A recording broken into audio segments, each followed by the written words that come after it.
તો જ્યારે છે એ ન્યૂ એજ્યુકેશન પોલિસી છે એ 21-22ની આજુબાજુ છે એ રિલીઝ થઈ, ત્યારે આની ઉપર છે એ દેશ દુનિયામાં અલગ અલગ યુનિવર્સિટી ને કોલેજોમાં છે એ ઘણી બધી આના ઉપર ચર્ચાઓ થઈ ગઈ. તો આજે આપણે આ ચર્ચા સ્ટાર્ટ કરીએ છીએ. ઘણા સમયથી મને એવી ઈચ્છા હતી કે આપણે સ્કૂલના શિક્ષકો સાથે અમુક મુદ્દાઓ ઉપર ચર્ચા કરીએ જે એજ્યુકેશન ઉપર દેશ દુનિયામાં છે એ શું વિચારે છે, મહત્વની બોડીઓ. તો એમાંથી એક આ NEP 2020 વિશે ચર્ચા કરવાની ઈચ્છા છે. પછી ક્યારેક સમય મળે તો આપણે UN-ના જે 17 SDGs છે એના ઉપર ચર્ચા કરશું, બરોબર. અને NEP-ની ચર્ચા છે એ લગભગ આ પહેલો સત્ર છે. તો હવે પછીના જે સત્રો થશે એમાં બધામાં મેં અમુક શિક્ષકોને કીધું છે, તો એની ઉપર આપણે ચર્ચા કરશું. તો ચર્ચા કરવાનો હેતુ છે ને એ શું પહેલા સ્પષ્ટ કરી દઉં.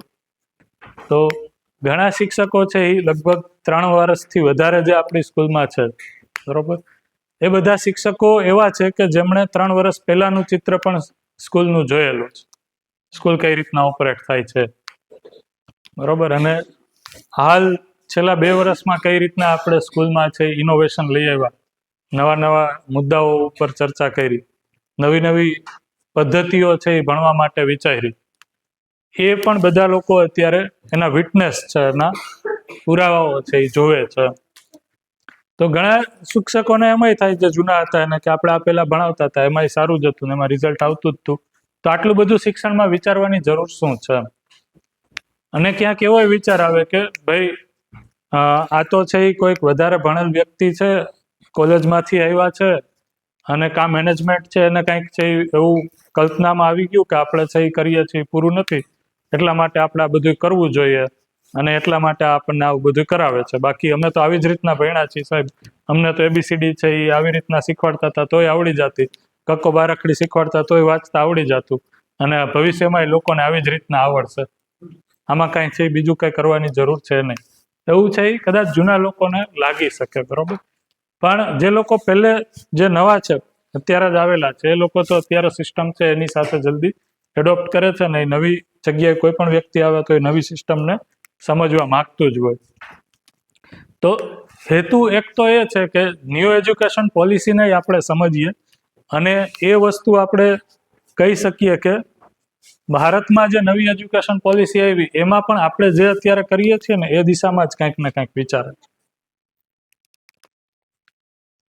અને આપણી પાસે સારું છે કે મધ્યસ્થ દર્શન જેવું દર્શન છે ને એનું એજ્યુકેશનનું એક ફ્રેમવર્ક છે, જેના કારણે આપણે કદાચ પોલિસીમાં જે અપેક્ષા નથી એનાથી આગળ વિચારીએ છીએ.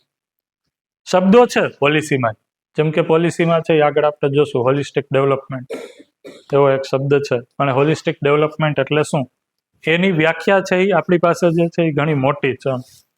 તો ભૈયાએ મને કીધું હતું એટલે હું થોડુંક પ્રેઝન્ટેશન છે એ हिंदी गुजराती में मिक्स राखीश, मतलब भैया को भी थोड़ा कुछ उसमें ज्यादा ध्यान आ पाए.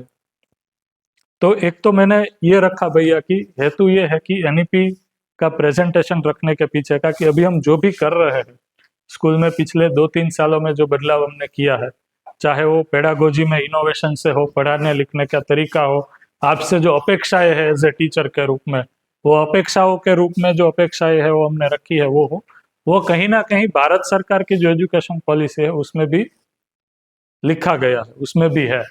तो हम जो कर रहे हैं वो कुछ ऐसी चीजें नहीं है कि जो हमारे मन में कल्पना में कुछ आ गया कि हमें ऐसा करना है इसलिए हम कर रहे हैं. तो वो किस तरीके से NEP में है वो, तो नेक्स्ट जो सेकंड PPT है उसमें लिखा है कि एक तो 1986 के बाद आफ्टर 34 ईयर ये नई एजुकेशन पॉलिसी है वो लिखी गई है. तो ये न्यू एजुकेशन पॉलिसी आई, उससे पहले भी एजुकेशन में काफ़ी सारे बदलाव के रूप में कुछ कुछ ऐसे अनुसंधान हुए थे और वो सुप्रीम कोर्ट के सामने रखे गए थे. उसमें से एक महत्वपूर्ण है वो कोठारी कमीशन भी है.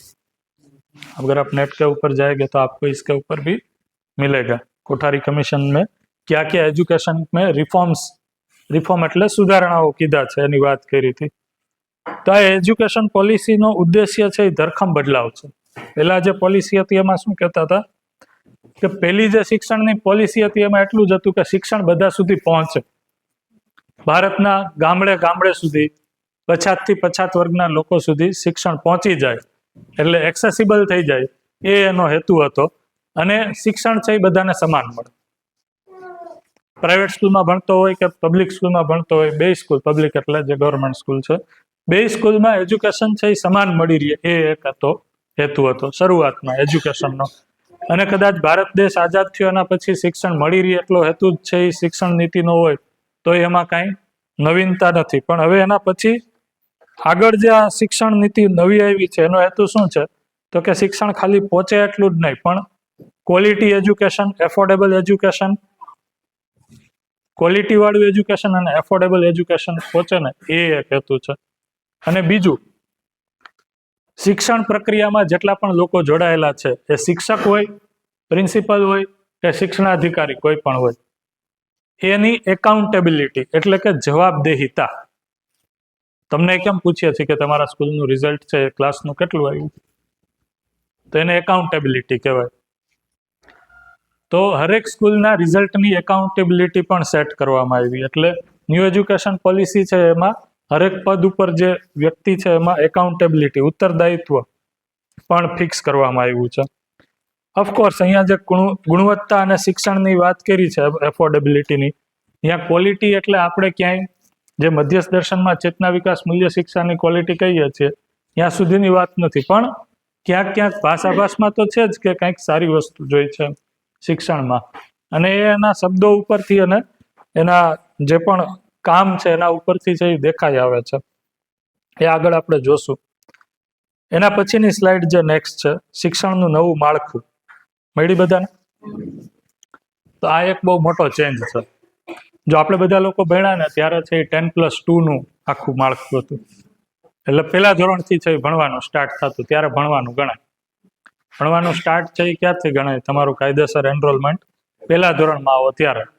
અને એની ઉંમર છે એ વયમર્યાદા 6 વર્ષની હતી.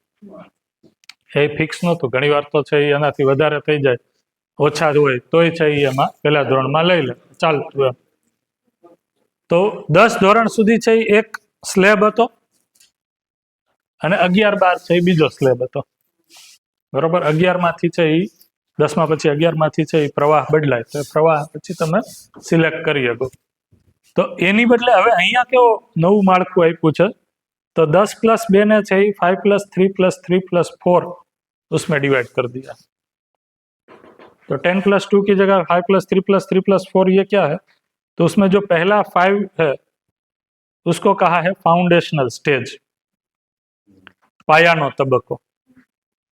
तो एना अंतर्गत છે અત્યાર સુધી પ્રી સ્કૂલ્સ, જે નર્સરી કહેતા આપણે, nursery, KG1, KG2, kindergarten 1, kindergarten 2. Kindergarten એટલે ગાર્ડન, ફરવાનું જ, બાળકોનું ફરવાનું જ સ્થળ છે. કિન્ડરગાર્ટન છે એમાં કાંઈ ભણવા ઉપર ભાર નથી, એટલા માટે જ એનું એવું નામ છે. બીજું અલ્ટરનેટિવ નામ શું છે એનું? બીજા નામથી શું ઓળખાય છે? KG1, 2 ને બાળ મંદિર કહે છે, આંગણવાડી કહે છે, રાઈટ. પછી સોપાન, સોપાન એમાં આવે છે, સોપાન સ્કૂલ. અચ્છા, સિનિયર KG, જુનિયર KG, હા, નંદ ઘરે કહે છે. આ બધા શબ્દ જો આમાં, આ શબ્દોની પાછળ ક્યાંય છે એ ભણવાનું એમ્ફેસિસ હોય એવું નથી. બાળક છે એ રમતા રમતા ભણે, એ એમ્ફેસિસ છે. હજી એક છે પ્લે સ્કૂલ, એ કે રમવા. બરોબર? તો આ બધા જે 6 વર્ષ પહેલાના ભણવાના ક્લાસીસ છે, એ બધા ક્લાસીસ છે એ પહેલા શિક્ષણ નીતિ જૂની હતી એ પ્રમાણે છે એ કાયદેસર માન્યતા લઈને ચાલુ કરવા પડે એવા નહોતા. એટલે તમારામાંથી કોઈ પણ ઈચ્છે તો આ છે એ કાલે પ્રી સ્કૂલ ચાલુ કરવી હોય તો એક જાતના કાગળિયા વિના ઘરની બહાર બોર્ડ નાખી દે પ્રી સ્કૂલ, તો ચાલુ થઈ જાય પ્રી સ્કૂલ. તમને કોઈ ગવર્મેન્ટ છે એ રોકી ના શકે કે કોઈ લીગલ એક્શન તમારે. હવે એવું નથી, હવે તમારે પરમિશન લેવી પડશે પ્રી સ્કૂલની. તો એને છે આ 5 જે પહેલો ફાઉન્ડેશનલ સ્ટેજ છે ને એમાં નાખી દીધું. આંગણવાડી અને senior KG, junior KG, nursery, बराबर। आ बधी वस्तुओने छे फाउंडेशनल स्टेज में नाखी दीधुं। और वो शुरू होता है 3 से 8 साल तक उसको कंप्लीट करना है, ऐसा 3 to 8 ईयर। शुरू होता है 3 ईयर से 8 ईयर तक उसको कंप्लीट कर देना है। आइडियली तो 6 ईयर कंप्लीट थी जाए, 7 ईयर में तमारू बाळक पहोंचे एटले छे ये फर्स्ट स्टैंडर्ड में जई सके। फर्स्ट 7 ईयर नो थाय त्यारे, 7 ईयर पूरा नहीं, 7 ईयर में प्रवेश त्यारे 6 ईयर पूरा थाय अने 7मा वर्ष में प्रवेश ए छे ई पहेला धोरणनी लायकात छे, बराबर। हवे आवुं छे ई घणी बधी जग्याए वेला एडमिशन लई लीधा था एटले आ वय मर्यादा प्रमाणे नहोतुं थતું, એટલા માટે બાલવાટિકા ને વચ્ચે એડ કર્યું, બરોબર। ખાલી આટલું રીઝન છે? ના, આટલું રીઝન નથી બાલવાટિકા સ્ટાર્ટ કરવાનું। બાલવાટિકાને સેપરેટલી છે ગવર્મેન્ટે સ્ટાર્ટ કરવાનું કીધું, તો કે એનો હેતુ એ જ છે, આગળ આમાં આવશે આગળનામાં, કે બાલવાટિકામાં આપણે છે એ બાળકને ભણવાની સ્કૂલમાં સઘન રીતના ભણવાની માનસિકતા માટે તૈયાર કરીએ, એ જ 1 વર્ષ। 1 વર્ષ છે એ ખાલી ઘરના એન્વાયરમેન્ટમાંથી શાળાના એન્વાયરમેન્ટ માટે એ સ્કૂલ રેડી એવો શબ્દ યુઝ કર્યો છે એનઈપીમાં। સ્કૂલ રેડી થાય ને એટલા માટે, કારણ કે એ પહેલા તો રમાડવાના જ છે ને એવું કીધું છે, बरोबर। ये पहला है वधारे, तो ये फाउंडेशनल स्टेज है उसका जो वय मर्यादा है एज है वो 3 से शुरू होकर 8 तक है। उसमें आंगनवाड़ी, प्री स्कूल और स्टैंडर्ड 1-2 तक है वो आता है। इसके ऊपर आगे डिटेल में लिखा है, उसके आगे लिखा है प्रिपरेटरी स्टेज। प्रिपरेटरी स्टेज है वो उसके बाद नेक्स्ट स्टैंडर्ड में आता है 3 to 5। तो इसको प्रिपरेटरी स्टेज इसलिए कहा है कि यहाँ पे मेजोरिटी है वो बच्चे में कॉन्सेप्ट्स बिल्ड करने का शुरुआत करनी, जैसे बच्चे है वो कैसे 360 डिग्री सोच पाए, जिसको क्रिटिकल थिंकिंग भी कहा है, उसका आरोपण है वो ये प्रिपरेटरी स्टेज में करना है। फिर बच्चे है वो स्वास्थ्य को लेकर कैसे जागरूक हो, उसका फाउंडेशन है वो ये प्रिपरेटरी स्टेज में हो जाना चाहिए। फिर प्रिपरेटरी स्टेज है वो एक तरीके से अच्छी तरीके से सघन रूप से पढ़ने की तैयारी बालक की हो जाए मानसिकता के रूप में, ऐसा स्टेज है, इसलिए उसको प्रिपरेटरी स्टेज का है। इसके काफी सारे डिस्टिंग्विश लिखे हैं, उसमें एट्रीब्यूट्स लिखे हैं कि प्रिपरेटरी स्टेज में क्या क्या आना चाहिए, क्या क्या चीजें है वो बालक है वो पढ़ाई लिखाई के रूप में और सामान्य स्किल डेवलपमेंट के रूप में कर पाए ये। फिर मिडिल स्कूल या मिडिल स्टेज है वो उससे आगे है, जो कक्षा 6 से लेकर शुरू होता है, और उस समय उम्र बच्चे की हो 11 से 14 साल होती है। ये मिडिल स्टेज है, ये 6 से 8 तक का है, 3, 6, 7, 8। तो 5+3 आ बीजो 3 है, बराबर। एना पछी 4, तो 9, 10, 11, 12 ये न्यू एज्युकेशन पॉलिसी प्रमाणे नेक्स्ट ब्लॉक में आवशे। अहींया सुधी स्कूल एज्युकेशन है, बराबर, जेने माध्यमिक तबक्को कीधुं छे, सेकंडरी स्टेज कीधुं छे, एना 4 वर्ष, तो ये 14 થી 18 एज सुधी छे। तो अत्यार सुधी आपणे 10मा सुधीने एक बेच तरीके गणता होय, 11, 12 अलग।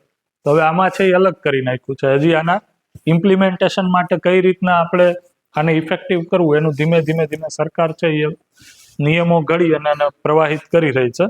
અત્યારે હજી આપણે જોઈએ તો 10માનું મહત્વ એટલું જ છે, અને એને આપણે બોર્ડ જ ગણીએ છીએ। નેક્સ્ટ સ્ટેજમાં છે ફાઉન્ડેશનલ સ્ટેજ વિશે થોડીક અગત્યની માહિતી જે મેં કીધી એમાંથી લખી છે। તો આને 2.1 પાયાનો તબક્કો ફાઉન્ડેશનલ સ્ટેજ, એને ફાઉન્ડેશનલ સ્ટેજ શું કામ કહેવામાં આવે છે અને એમાં કોનો સમાવેશ થાય છે એ કહી દીધું, પણ એમાં જો એક અગત્યનું સાયન્ટિફિક જે તારણ છે એ છે, इसमें लिखा है कि बच्चे का ब्रेन का मैक्सिमम जो डेवलपमेंट है 85% जितना ब्रेन का जो न्यूरोलॉजिकल डेवलपमेंट है, न्यूरोलॉजिकल कनेक्शन है, वो सबसे स्पीड में और इस उम्र तक हो जाता है। इसीलिए इसको है वो फाउंडेशनल स्टेज कहा है।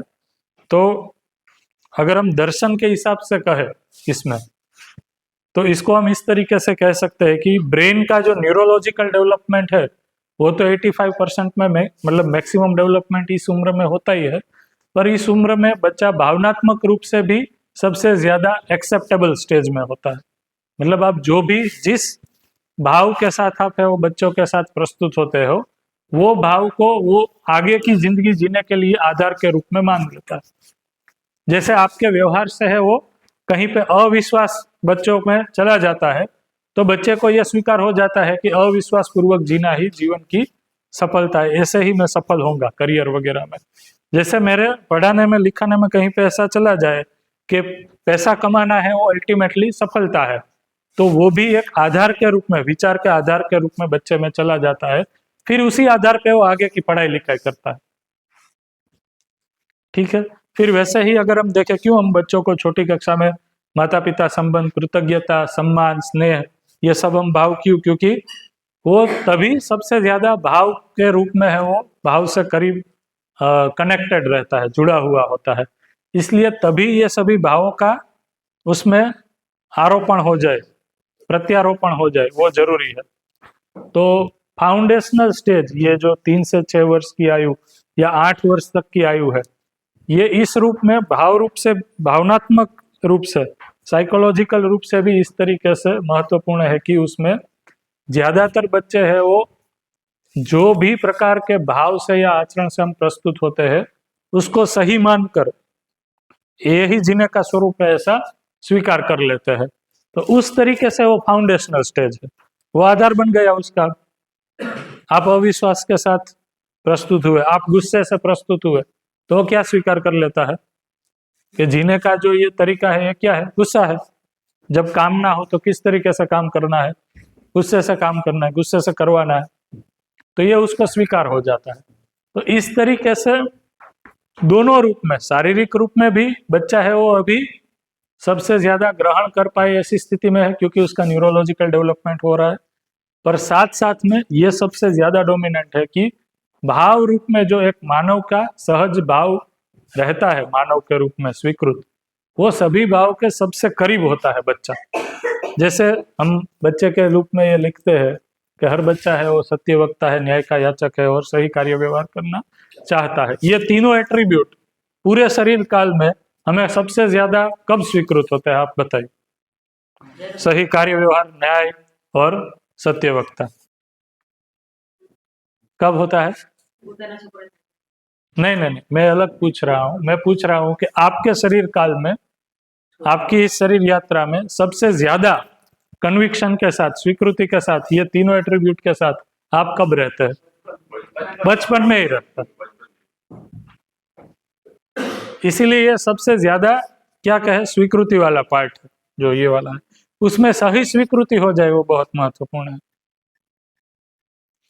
गलत कुछ चीजें देंगे तो वो भी वो आधार बना लेगा, फाउंडेशन बना लेगा, स्वीकृत कर लेगा, उसके कारण होगा कि आगे जाके दुखी होगा, जैसे हम सभी लोग हो रहे हैं ऐसा। तो ये इसलिए भी वो जरूरी है कि इसमें हम सही चीजों को प्लेस कर पाए। इसलिए चेतना विकास मूल्य शिक्षा में भी कक्षा 5वीं तक सही चीजों को देने की ही बात की, जो नागराज जी का पाठ्यक्रम है उसमें। तो ये जो कहा है ये बहुत ऊपरी है। एनईपी में जो एक सर्वे है कि बच्चे का जो है न्यूरोलॉजिकल डेवलपमेंट हो रहा है, ये सब कुछ हो रहा है, ये है वो शारीरिक तौर पे जो डेवलपमेंट हो रहा है ये है। उससे बड़ी बात ये है कि जो उसका कॉन्शियसनेस का जो स्थिति है, चेतना का जो स्थिति है, वो सबसे ज्यादा ससेप्टिबल रहता है, स्वीकृत रहता है मानव के लिए जो सही भाव है उसके साथ, उस उम्र में। इसलिए अगर हम उसका आरोपण कर पाए जो सही चीज है उसका, तब तो आगे जाके है वो उसके ऊपर है वो जो प्रिपरेटरी स्टेज, जो बिल्डिंग बनेगा वो सबसे ज्यादा अच्छा बनेगा। इसमें जो शैक्षणिक स्वरूप लिखा है वो लिखा है कि रमता रमता शिक्षण, play way method, play based education लिखा है। तो कैसे हम सभी एजुकेशनल कंसेप्ट को खेलने के साथ है वो दे पाए। और इसमें लिखा है कि पुस्तकों को बोझ नहीवत, यानी पुस्तक का बोझ है वो नहीवत है और प्रायोगिक ज्ञान पर ज्यादा ध्यान है, यानी करके सिखाना, एक्सपेरिमेंटल लर्निंग उसे कहते हैं। इसलिए हमने साइंस के जो टीचर्स है उसके साथ अभी इस साल में भी एक मीटिंग की थी कि हम साइंस के एक्सपेरिमेंट भी, जो छोटे छोटे बच्चे हैं उनको अभी जो घटनाएं घट रही है उसके आधार पे हम उसका जस्ट ऑब्जर्वेशन शुरू हो जाए ऐसा करें, क्योंकि उस समय में ये ऑब्जर्वेशन काफी सटीक होता है बच्चे का, तो ऑब्जर्वेशन लेना शुरू कर दे। तो ये फाउंडेशनल स्टेज है। उसके बाद ये ECCE लिखा है, अर्ली केयर चाइल्ड एजुकेशन। ये एक पूरा कंसेप्ट है वो प्रारंभिक, गुजराती में एनु छे प्रारंभिक बाळ संभाळ अने शिक्षण, ट्रांसलेशन एनु एनी एक संकल्पना आपी छे ने। तो ये जे आखी नाना बाळकोना एज्युकेशन छे एना उपर संकल्पना आपी छे। આજે હું જેટલી ચર્ચા કરીશ ને એ મોટા ભાગે 3 થી 5 ધોરણના બાળકોનું એજ્યુકેશન કેવું હોવું જોઈએ ને એના માટે છે। ફરી પાછી NEP ના છે બીજા સેશન આપણે છે રાખવાના છે। મેં અમુક બીજા શિક્ષકોને કીધું છે એની તૈયારી કરે, તો એમાં આપણે એના પછીના એજ્યુકેશનમાં NEP માં શું આપ્યું છે ને એ પણ આવશે। તો એમાં જો બાળકોનો સર્વાંગી વિકાસ છે એમાં શું શું લખ્યું છે એકવાર જો। સર્વાંગી વિકાસ એટલે એને શું શું કીધું છે જો। શારીરિક અને મોટર વિકાસ, નૈતિક વિકાસ, રાઈટ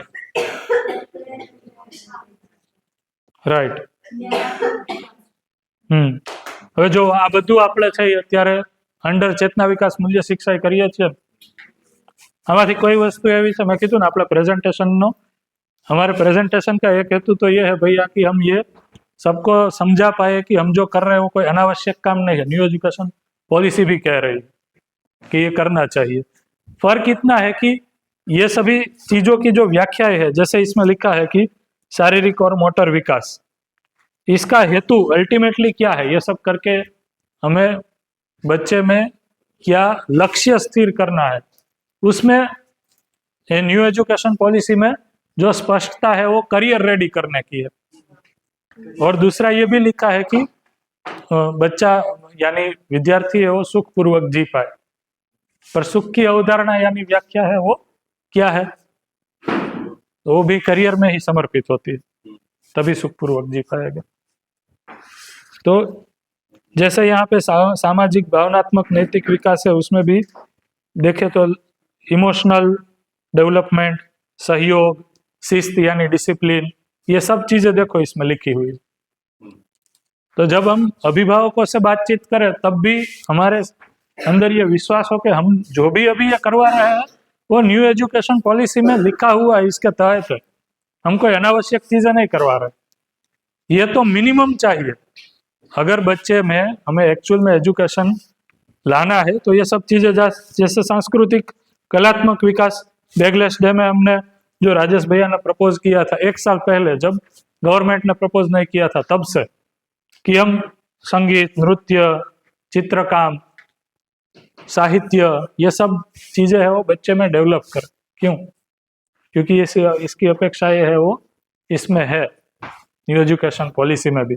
हाँ, संस्कृति का सही स्वरूप क्या है, कौन से चित्र है वो हमें बच्चों को कौन सी एज ग्रुप में क्या करवाना चाहिए, वो हमें कहाँ से मार्गदर्शन मिलेगा, चेतना विकास मूल्य शिक्षा से।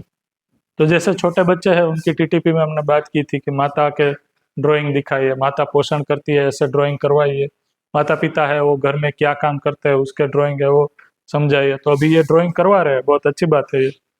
फिर ये लिखा है प्रत्यायन અને ભાષા। પ્રત્યાયન એટલે શું થાય ગુજરાતી? કમ્યુનિકેશન, બરોબર। ભાષા એટલે લેંગ્વેજ। તો સાંભળવું, બોલવું, પ્રારંભિક વાંચન લેખન, આ પણ છે આમાં એક્સપેક્ટેશન છે। હવે જો આપણા બાળકોની લિસનિંગ સ્કિલ કેટલી છે એ તમારે એસેસ કરવી જોઈએ। સાંભળે છે કેટલું, લિસનિંગ સ્કિલ, બરોબર। પછી એવી જ રીતના છે એ બોલવું, બોલવાની સ્કિલ। તો બોલવામાં છે એ આપણા બાળકો મોટા ભાગે રોબોટિક બોલે છે। શું કામ? કારણ કે આપણે રોબોટિક બોલીએ છીએ, બરોબર। આપણી અંદર છે નેચરલિટી ન હોય તો છે બાળકોની અંદર ક્યારે આવે, બરોબર। તો જ્યારે આપણે વિષય સાથે છે એ પેશનેટલી જોડાશું ને ત્યારે જ છે રોબોટિકનેસ, યાંત્રિકતા છે એ જાશે।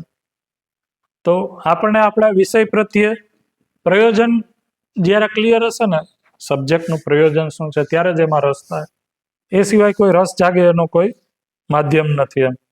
તો એનાથી સાંભળવું, બોલવું અને આ બધી વસ્તુઓ જે કમ્યુનિકેશન છે એ ડેવલપ થાય એના માટે આપણે પ્રયાસ કરીએ। પછી આજે લખ્યું છે જ્ઞાનાત્મક વિકાસ, કોગ્નિટિવ, વિચારવાની શક્તિ, તર્ક, સમસ્યા ઉકેલ। જો જ્યારે NEP 20 આવી ને ત્યારે AI હતું નહીં દુનિયા, અથવા હતું તો બહુ એ પ્રચ્છન્ન હતું, એટલું બધું છે એ બધાને જે યુઝ અત્યારે જે તો હવે એઆઈ આવ્યા પછી જે સમસ્યા ઉકેલ આપણી અંદર એબિલિટી થવી જોઈએ ને, એ બહુ મેજર ડિમાન્ડિંગ છે. ક્રિટિકલ થિંકિંગ અને જે આ કોયડા ઉકેલ, પઝલ સોલ્વિંગ અથવા તો કોઈ પણ જાતની સમસ્યાઓનો ઉકેલ કેમ કરવો, જેમ બાળક યાંત્રિક ભણે છે ને એમ એ ઇનોવેટિવ સમસ્યાઓ આવે ને તો એને સોલ્વ નહીં કરી શકે.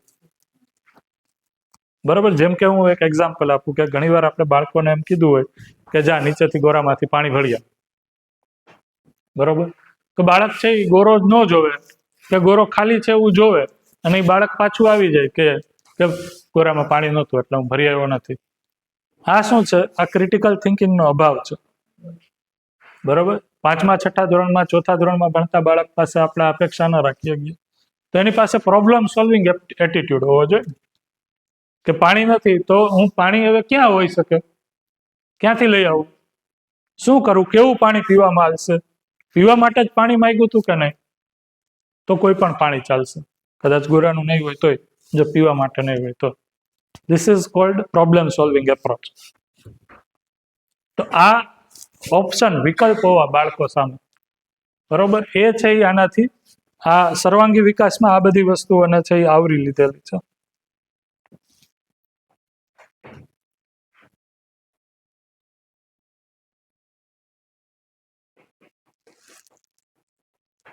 जो 3.2 में लिखू है ना ऊपर आपने बात करी कि पहले जो था वो एक प्रॉब्लम ये था कि जब बच्चा है वो स्टैंडर्ड 1 में आता था तब वो स्कूल रेडी नहीं था, तो इसीलिए है वो स्कूल रेडी हो उसके लिए एक प्रिपरेटरी स्टेज उन्होंने ऐड किया और उसी को ये बाल वाटिका नाम दिया. बाल वाटिका के तहत हम बच्चों को स्कूल रेडी करें. खानगी અને પ્રી સ્કૂલ તો પહેલા પ્રાઇવેટ સ્કૂલમાં તો આવતું જ, પણ ગવર્મેન્ટમાં છે આ રીતના સ્ટ્રક્ચરમાં નહોતું, એટલે આંગણવાડીમાં પણ છે એને એમ્ફેસિસ કરવામાં આવ્યું કે આંગણવાડીને પણ થોડી એનરીચ કરવામાં આવે. આગળ એમાં લખ્યું છે. અગાઉ આમાં શું હતું, આંગણવાડીમાં ખાલી એક જ ધ્યાન હતું, છોકરાઓને ખવડાવવાનું, બસ. બરોબર. આંગણવાડીનો હેતુ શું? તમે કોઈ વાલી સાથે વાત અત્યારે કરજો, જોજો આંગણવાડીમાં શું કામ મોકલે. બરોબર.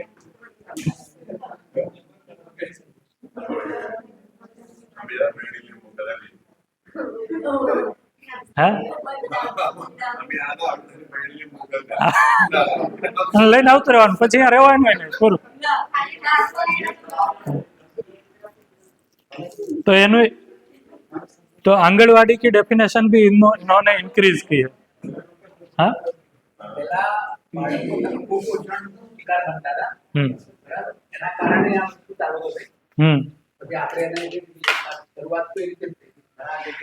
हाँ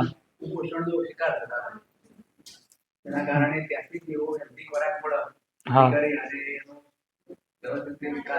हाँ बिल्कुल.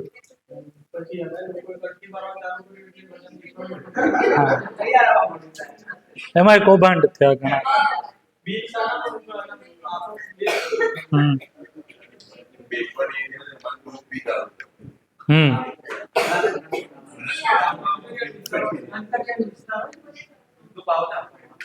હા એટલે હેતુ આંગણવાડીમાં જમાડવાનો હેતુ આ જ હતો, કુપોષણ છે એને દૂર કરવા માટે. તો હવે આ જે અર્લી ચાઇલ્ડ કેર એજ્યુકેશન છે એને ઇમ્પ્લિમેન્ટ કરવા માટેના 4 મુખ્ય મોડેલ એ લોકોએ અહીંયા આપ્યા છે.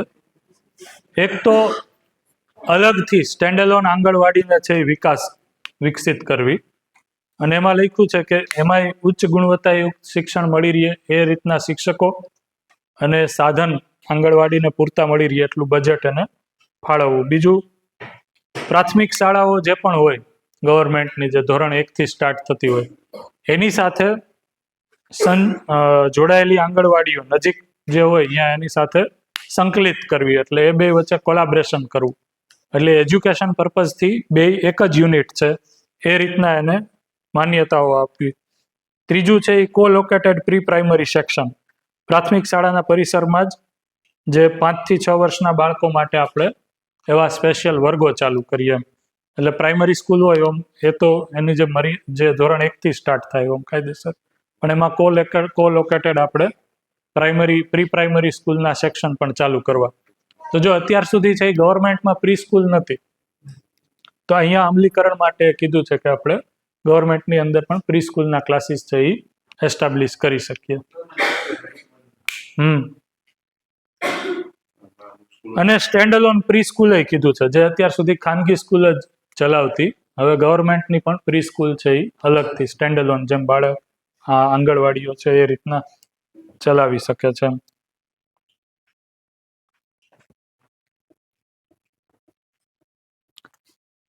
આગળનું જે છે અભ્યાસક્રમ અને શિક્ષણ શાસ્ત્રનું માળખું જે લખ્યું છે, એમાં શું લખ્યું છે તો કે બાળકોને જે રીતના શીખવાનું છે એની ઉપર વાત કરીએ. વયજૂથ વિભાજન છે એ તો આપણે સમજી લીધું. તેમાં લખ્યું છે શિક્ષણ શાસ્ત્રના મુખ્ય સિદ્ધાંતો શું છે, તો કે એક તો મેઇન જે આ કીધું છે કે બાળકોને આપણે પ્લે બેઝડ લર્નિંગ, પઝલ્સ, બ્લોક્સથી અલગ અલગ ઉંમર આધારિત છે એ શીખવાડીએ. પછી એક્ટિવિટી બેઝ લર્નિંગ, તો આ આપણે કરીએ છીએ, બરોબર. રેતીમાં અક્ષરો કાઢવા, માટીથી રમતા શીખવાડવું, કોઈ બીજા એવા વસ્તુ હોય એને ગોઠવીને છે એ આકાર બનાવવા, અંકો બનાવવા, એબીસીડી બનાવવી. ત્રીજું લખ્યું છે એ બહુ ઇમ્પોર્ટન્ટ છે ને, મારા ખ્યાલથી આપણે આના ઉપર કામ કરવું જોઈએ. એવો લીખા હે શોધખોળ આધારિત અથવા તો ઇન્ક્વાયરી બેઝ લર્નિંગ. તો ઇન્ક્વાયરી બેઝ લર્નિંગમાં છે ને આપણે સંવાદીય રીતના કરવાનું, જેથી કરીને બાળકોને ક્વેશ્ચન થાય, જિજ્ઞાસા એની જાણવાની બને, તો એની અંદર લોજિકલ અને ક્રિટિકલ થિંકિંગ છે ડેવલપ થશે. ખ્યાલ આવે છે? તો ઇન્ક્વાયરી બેઝ લર્નિંગ માટે છે તમારે એને પ્રશ્નો કરવા અથવા તો ક્વેરી કરવી. એ માટે હવે ધારો કે તમે કોઈ પણ એક પાઠ બનાવો છો, પાઠ છે, તો એ પાઠમાં તમે શું ઇન્ક્વાયરી કરી શકો, શું છે એ એવા પ્રશ્નો બાળકોને પૂછી શકો, જેથી કરીને એની અંદર ક્વેશ્ચન કરવાની પ્રવૃત્તિ બને, જાગે. આ ખ્યાલ આવે છે? તો આની ઉપર છે એ આપણે થોડુંક કામ કરવું પડશે, ઇન્ક્વાયરી બેઝ લર્નિંગ ઉપર. બધા લોકો નોટ કરે કે આ ઇન્ક્વાયરી બેઝ લર્નિંગ ની ઉપર આપણે શું કામ કરીએ છીએ. આપકો જાના હે બહાર?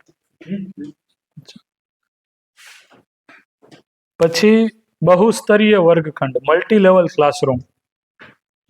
આની ઉપર છે આપણે ઘણા શિક્ષકો છે એ બાળકોની અલગ અલગ સ્થિતિ હોય તો વાત લઈને આવતા હોય. એટલે તો જો આમાં લખ્યું છે કે દરેક બાળકની ગતિ મુજબ જૂથ કાર્યો, રાઈટ. તો બધાની જે લર્નિંગ સ્પીડ છે એ બાળકોની અલગ અલગ છે. તો એ લર્નિંગ સ્પીડ પ્રમાણે જે સ્લો લર્નર છે, તો એનું ગ્રુપ બનાવી એને આપણે કયા કામ ડેલિગેટ કરવા, જે એની કોગ્નિટિવ એબિલિટી હોય, વૈચારિક ક્ષમતા હોય, એને અનુરૂપ હોય, ચેલેન્જ આપે એવા હોય, એના સ્તર પ્રમાણે એને ચેલેન્જ આપે એવા હોય. પછી એવી જ રીતના ઘણા સમયથી આપણે કહીએ છીએ શાર્પ બચ્ચોं के लिए हम अलग से सोचे, तो ये भी इसमें आएगा, મલ્ટી લેવલ ગ્રુપિંગ અને ટીચિંગ. તો એક જ ક્લાસરૂમમાં આ બધા જ શિક્ષકોએ કરવું પડશે કે તમારી પાસે એટલીસ્ટ 3 અલગ અલગ પ્રકારના પ્રોબ્લેમ્સ, 3 લેવલના પ્રોબ્લેમ્સ હોય એમ બાળકોને આપવા માટે. એક જ લેવલનો પ્રોબ્લેમ આખા ક્લાસ માટે ને, એક સાવ લોઅર લેવલનો પ્રોબ્લેમ જે સોલ્વ થઈ જાય, પછી મિડલ લેવલનો પ્રોબ્લેમ, અને અમુક છે એ હાયર લેવલનો પ્રોબ્લેમ હોવો જોઈએ. તો કોઈ વિદ્યાર્થીને છે એવું ન લાગે કે મને બધું આવડી ગયું છે, બરોબર. જે હમણાં આપણે ચર્ચા કરતા હતા તો એમાં કહેતા હતા ઉપર બેઠા અત્યારે કે બીજા ધોરણ સુધી બધા લોકોને ભરીને ટકા આવે, ત્રીજા ધોરણમાં આવે તો ખુશ થઈ જાય છે. તો બધા પ્રકારના બાળકો માટે છે એ કોગ્નિટિવ લેવલ પ્રમાણે એની જે વૈચારિક ક્ષમતા છે એ પ્રમાણે તમારે બહુસ્તરીય મલ્ટી લેવલ ક્લાસરૂમ છે એ બનાવવા પડશે. એના માટે છે એ ક્લાસરૂમની ડિઝાઇન તમારે છે એ કાંઈક ઇનોવેશન લઈ આવવું પડે, તો એ આપણે કરી શકીએ, but we have to do it. બાલવાટિકા 4.2 લખ્યું પીપીટી, એના પછી એમાં ઓલરેડી આના ઉપર ઘણી ચર્ચા થઈ ગઈ છે.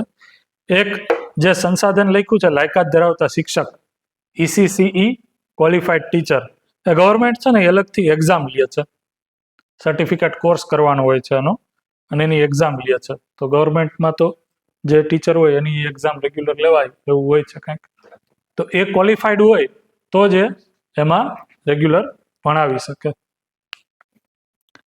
આગળ ભાઈ આ બધી નીતિ છે એને લઈને છે એ ભારતે પછી આ NEP આવી એના પછી એક નિપુણ ભારત મિશન લોન્ચ કર્યું છે. તો એ નિપુણ ભારત મિશન અંતર્ગત લક્ષ્ય શું છે તો કે 2026-27 સુધીમાં ધોરણ 3ના અંતે દરેક બાળક પાયાની સાક્ષરતા અને અંક જ્ઞાન પ્રાપ્ત કરે. ધોરણ 3 સુધીમાં જ્યારે ધોરણ 3માં આવે ત્યાં સુધીમાં હરેક બાળક છે એની અંદર 2 પ્રકારની, જો એમાં લિટરસી અને ન્યુમેરસી 2 પ્રકારની આવડત છે એ આપણે ડેવલપ કરવાની હોય છે. તો લિટરસીમાં તમે જુઓ તો બાલવાટિકાની સામે લક્ષ્યાંકો લખ્યા છે અને એવી જ રીતના ન્યુમેરસી એટલે કે અંક જ્ઞાનની પાછળ એના લક્ષ્યાંકો લખ્યા છે. એકવાર બધા લોકો તમે જાતે વાંચી લ્યો એટલે એને ખ્યાલ થાય.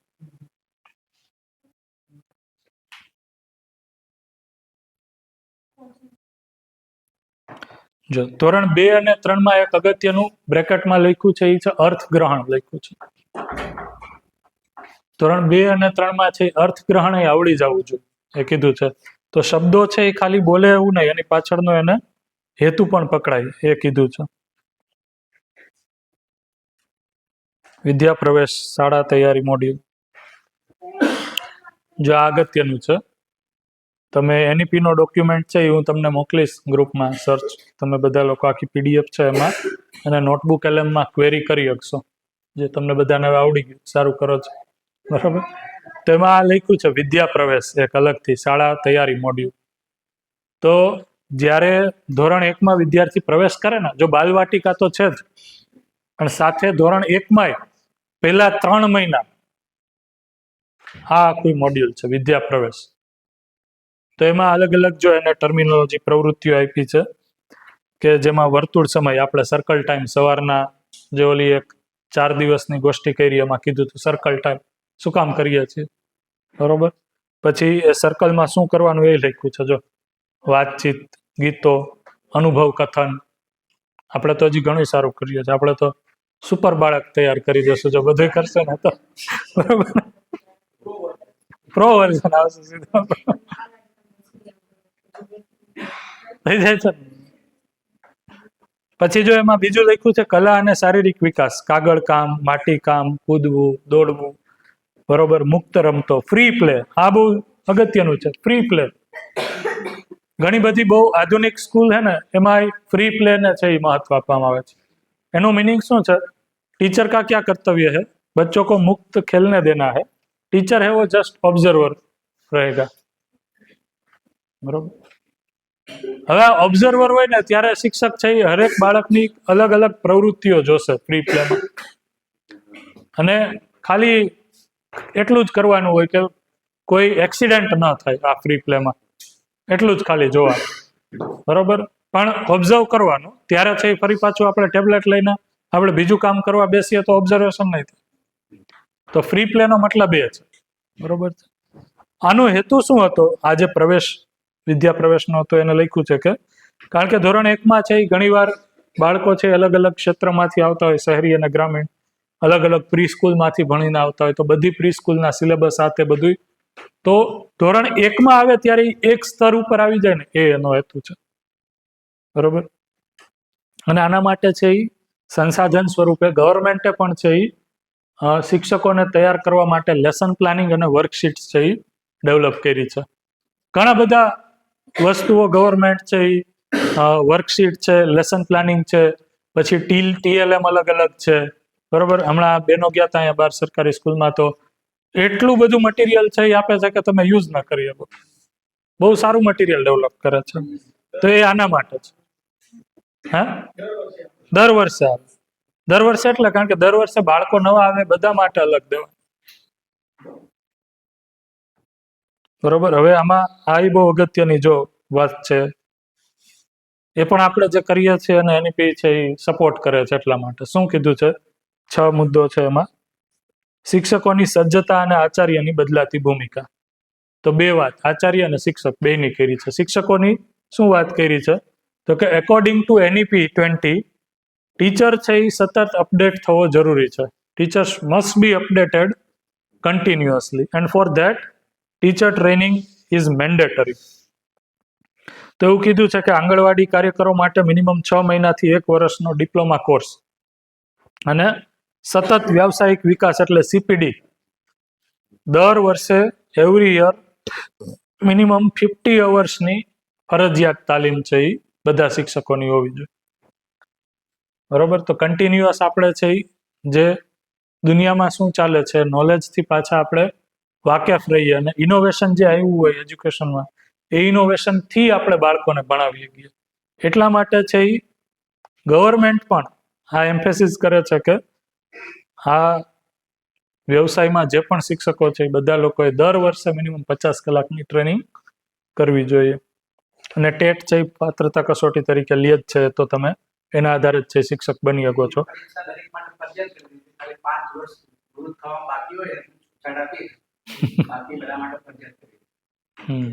કઈ ટેટ?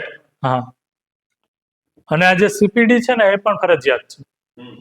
બધા શિક્ષકોએ CPD ના અવર્સ છે પૂરા કરવા પડશે. એ વાત અલગ છે કે એ અવર જ ખાલી પૂરા થતા હોય જ્યાં જાય ત્યાં, પણ हाँ जो ट्रेनिंग के लिए जाते हैं तो वो QR कोड स्कैन करना पड़ता है और आपको उनके हो जाता है कि इतना आवर्स हो गया, इतना आवर्स है, पहले तो 2 आवर्स भी गया होता तो 5 आवर्स अभी ऐसा कर रहा है लोकेशन याद रखिए. अभी देखा ना सभी गवर्नमेंट टीचर का यही हुआ था, आए और स्कैन किया और बाद में से करके चले गए. સમજણ નથી ત્યાં સુધી શાસન શું કામ જરૂરી છે એ ખ્યાલ આવે છે. બીજું છે એ આચાર્ય રોલ ઓફ પ્રિન્સિપલ, એની જે ભૂમિકા બદલાય છે તો એમાં અગત્યનું લખ્યું है कि आचार्य है वो शैक्षणिक लीडर, पेडागोजिकल लीडर होना चाहिए, शैक्षणिक नेता. એટલે કે એ ખાલી વહીવટી નેતા બનીને નહીં પણ શૈક્ષણિક નેતા બને. તો શિક્ષણમાં છે એ શું નવું આવે છે, શું વિચાર છે એ અત્યારે શિક્ષણમાં છે એ એવો આવ્યો છે કે જે આપણે કરવો પડશે ઇમ્પ્લિમેન્ટ. પછી વર્ગખંડ નિરીક્ષણ લખ્યું છે, મેન્ટરિંગ લખ્યું છે. મેન્ટરિંગ કોનું? શિક્ષકોનું, બરોબર, પછી સ્ટુડન્ટ્સનું, બધાનું, પછી વાલીઓનું. અને ત્રીજું ચોથું લખ્યું છે એ શાળામાં લર્નિંગ કલ્ચર ઊભું કરવું, જે અત્યારે આપણે ઊભું કર્યું છે. બરોબર, લર્નિંગ કલ્ચર. કારણ કે નહીતર મોટા ભાગે શું હોય, एक बार से संवाद में राजेश भैया ने भी ऐसा कोट किया था कि एक बार टीचर बन गए फिर क्या आराम, फिर तो बस अपना जितना सीखा है वो रिपीट करते रहना है. ऐसा नहीं, इसमें लिखा है कि टीचर के अंदर लर्निंग एबिलिटी डेवलप हो, इसके लिए पूरे स्कूल में एक लर्निंग कल्चर है वो डेवलप था. 5 मिनट बाकी है ना, तो ये भी जैसे हम अभी कर रहे हैं, ये क्या है? एक लर्निंग कल्चर कि जिसमें हम सेपरेटली कुछ सीखने के लिए बैठते हैं, सवेरे 1 घंटे बैठते हैं, क्या लर्निंग कल्चर.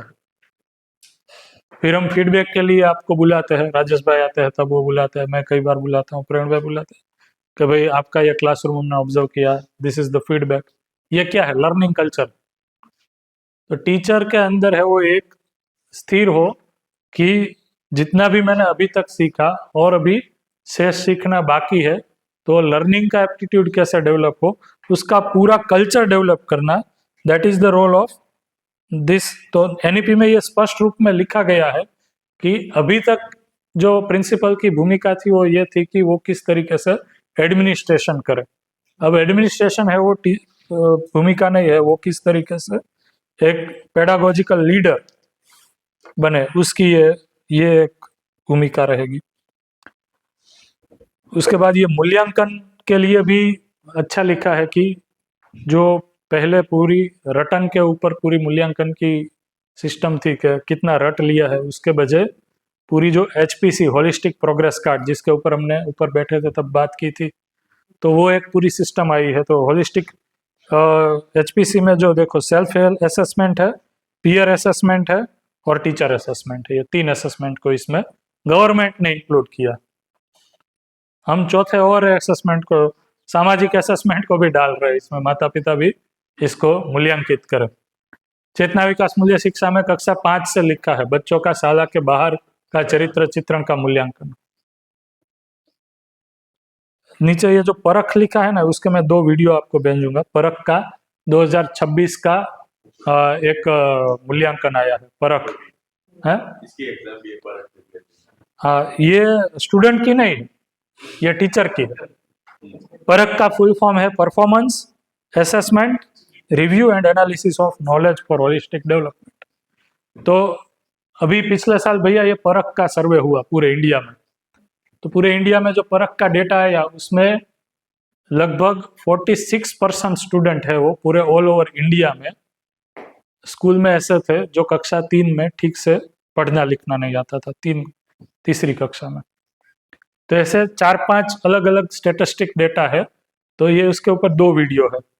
एक एबीपी अस्मिता में हूँ तो बोलीस शो आता है, हूँ तो बोलीस एम કરીને एक शो આવે છે।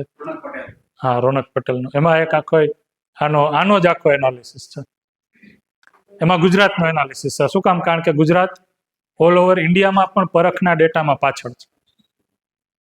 એક ઓલ ઓવર જ ઇન્ડિયામાં છે એ સ્ટાન્ડર્ડ 3માં પરખનો ડેટા એવું કહે છે કે વાંચતા લખતા 3જા ધોરણમાં બાળકોને નથી આવડતું।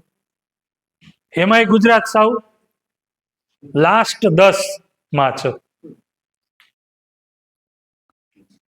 બીજું એમાં એ કીધું છે કે એમાં ખાલી સરકારી સ્કૂલનો આંકડો નથી પાછો, 36% છે એ એમાં પ્રાઇવેટ સ્કૂલ છે અને બાકી છે એ સરકારી સ્કૂલનો ડેટા ભેગો કર્યો છે। તો એ પ્રમાણે 3જા ધોરણમાં વિચાર કરો, લખતા વાંચતા નથી આવડતું બાળકોને, રાઈટ? તો એના માટે આ પરખ એસેસમેન્ટ સિસ્ટમ છે। અહીંયા સુધી આપણે રાખીએ, બાકી પીપીટી છે અને તમે વાંચો એટલે તમને ખ્યાલ આવશે।